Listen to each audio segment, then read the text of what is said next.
detector to the power supply and MCA, and how to cool the detector to be ready to take measurements. The MicroGe detector will arrive in a black Pelican case and will include the following items: MicroGe detector, power supply for the MicroGe detector, and a multi-channel analyzer or MCA, either the Lynx or DSA-LX. If you already have an MCA available at your facility, you do not need to order one. Below the top foam, you will find the cables to connect all the devices. Each detector is supplied with a 3.5 meter cable. There are 2 bags with cables.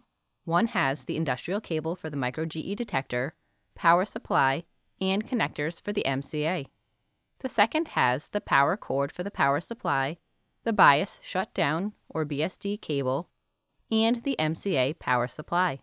For this demonstration, we will be using a DSA-LX, but this will also work for the Lynx. To begin, plug the power cord into the power supply. The MicroGe Sub-D hybrid cables connect the detector with the MCA.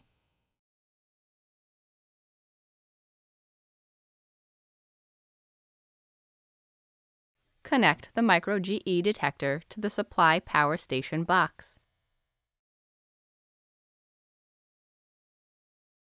Connect the energy cable.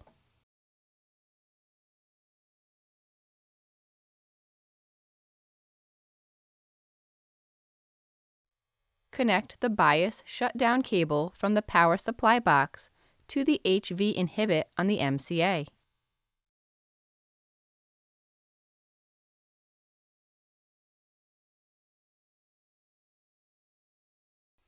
Connect the high voltage cable. Ensure to check the spec sheet for the correct polarity of the high voltage. Connect the preamplifier cable to bias the detector.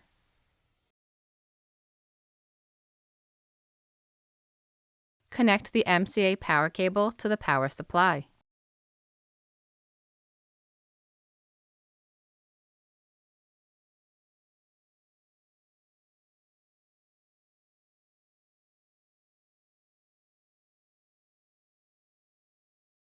Press the power switch on the supply box. Turn on the main supply switch and the cryo cooler switch. The LED labeled CRY will switch on and the detector will start to cool down.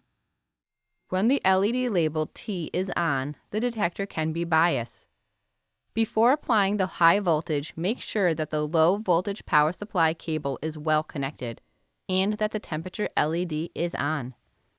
The cooling time for the detector is approximately 30 minutes or less.